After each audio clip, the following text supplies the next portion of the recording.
There's something very wrong with rural Japan at night. During the day, everything looks like it came out of a beautiful movie. Rice fields swaying in the wind, mountains covered in green, traditional houses with thatched roofs. It's very beautiful, almost magical, and you definitely want to live there, yes.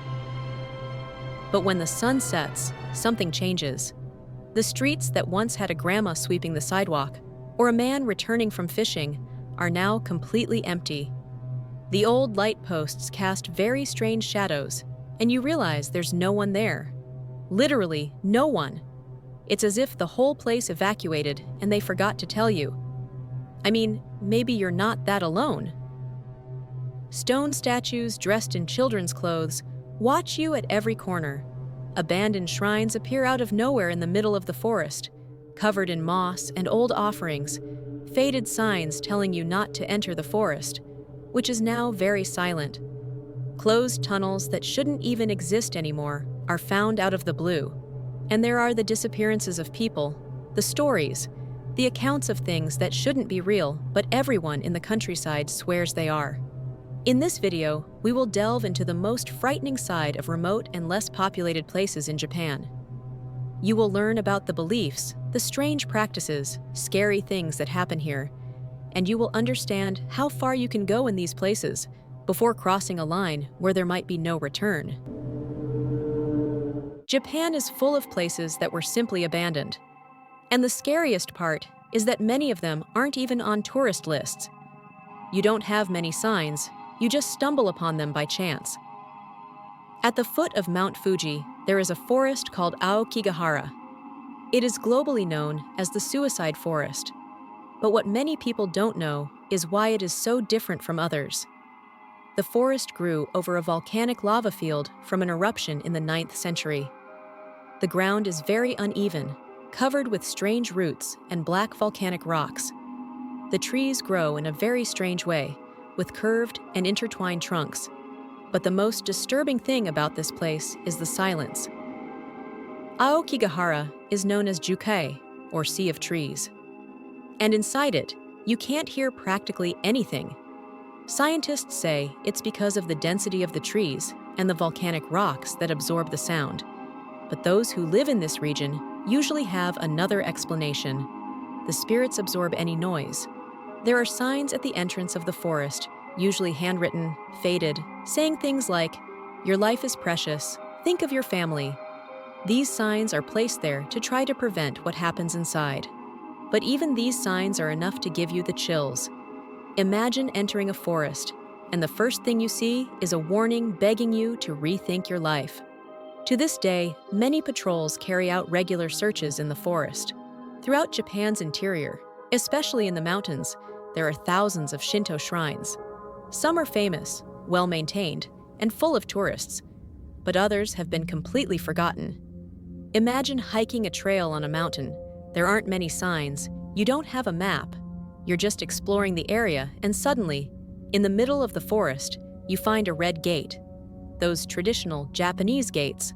And behind it, you have a path of broken stones.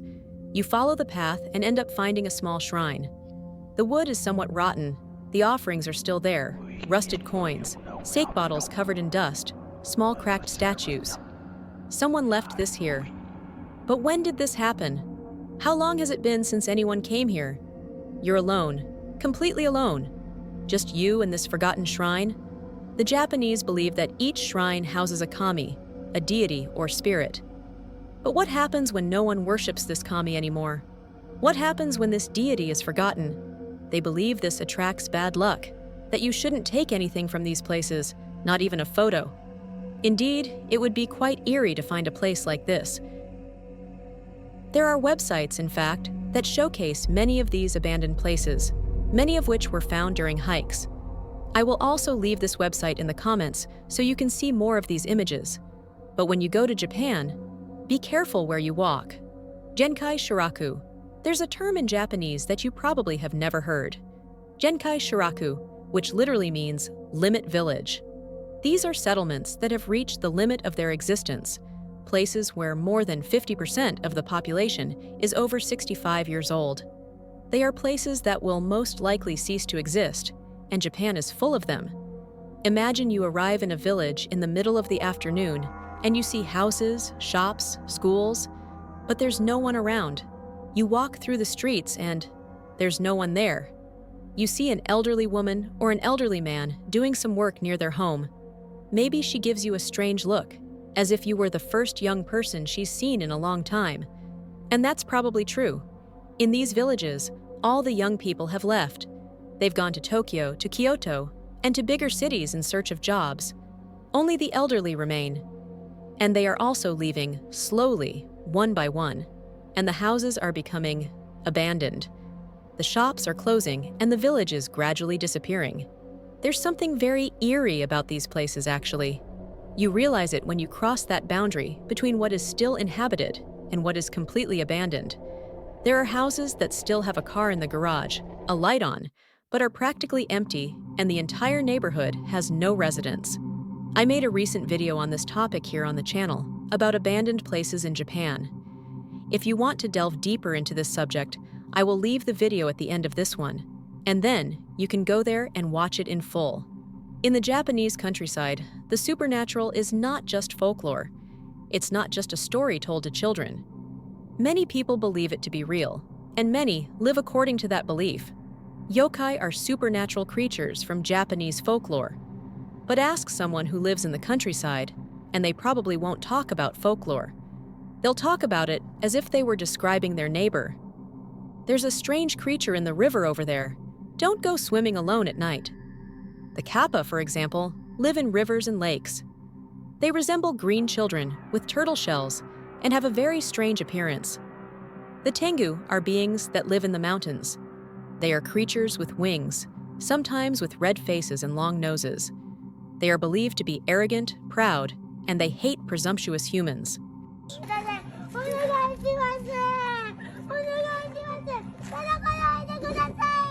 If you climb a mountain and disrespect nature, yelling a lot, making noise, the Japanese believe that the tengu will punish you, making you get lost.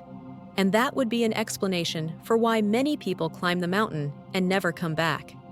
The oni, on the other hand, are demons, red or blue, with horns and iron clubs. They torment the wicked, but sometimes they appear where they shouldn't, on empty roads at night, in old houses, and that's always a sign that something bad may happen.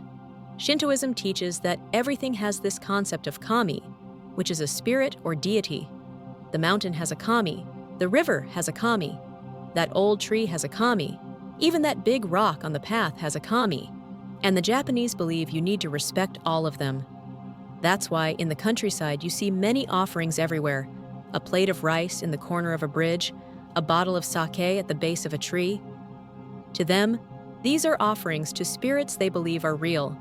And if you disrespect them, it will bring you very bad consequences, like bad luck, illness, and worse things. Urban legends.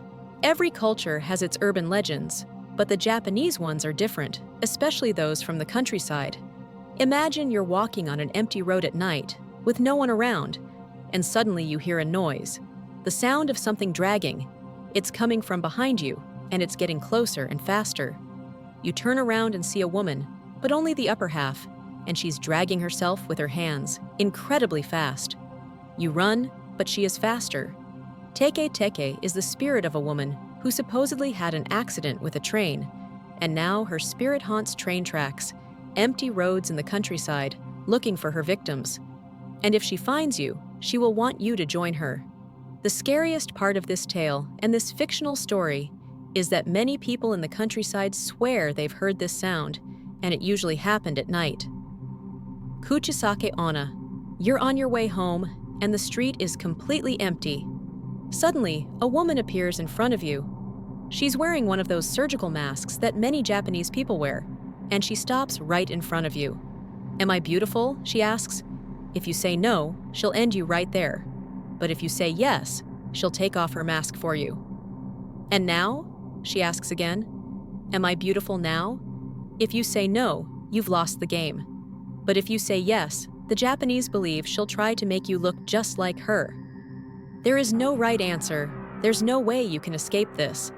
The legend says that this woman appears on empty roads, near schools, in isolated places, especially in the countryside, where the streets become deserted at night. Some people swear they have seen her, that they managed to run away and were almost caught. This legend is so strong that in the 70s and 80s, there were several sightings in Japan.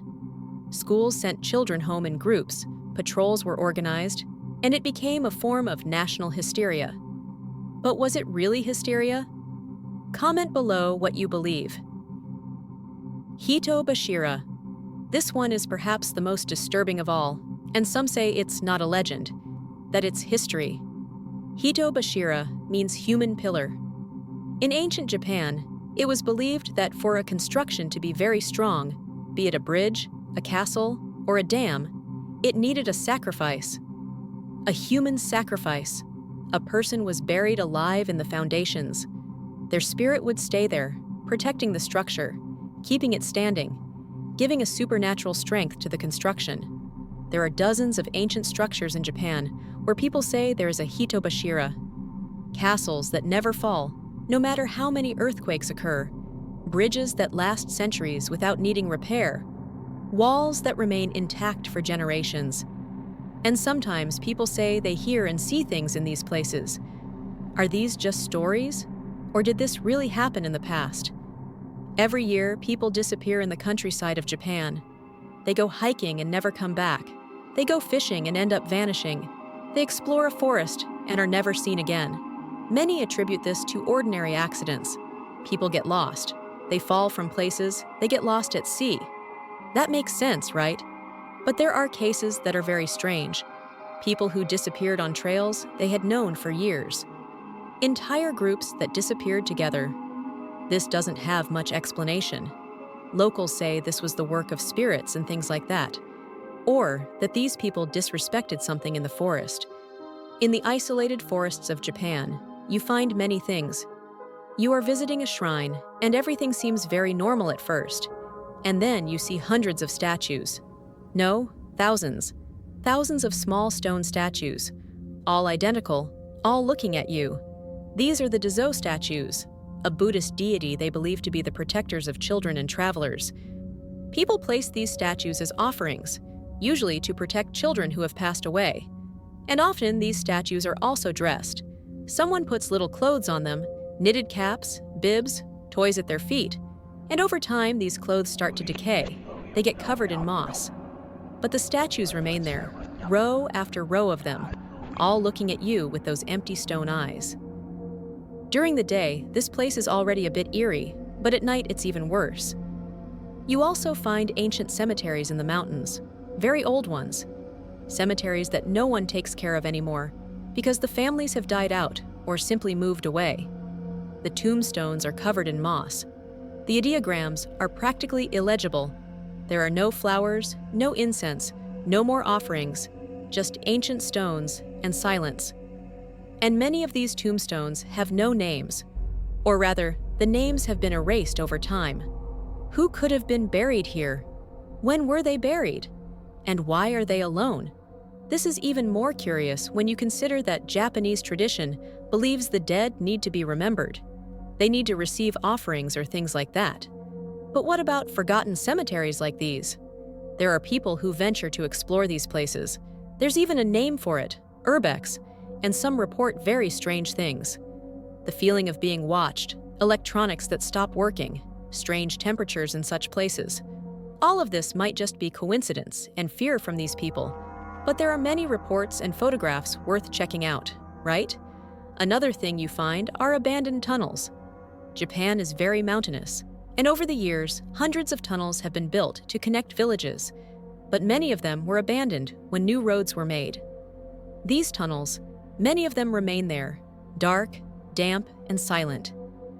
Imagine driving down an empty road and seeing the entrance to an old tunnel. It's closed off with rusty chains.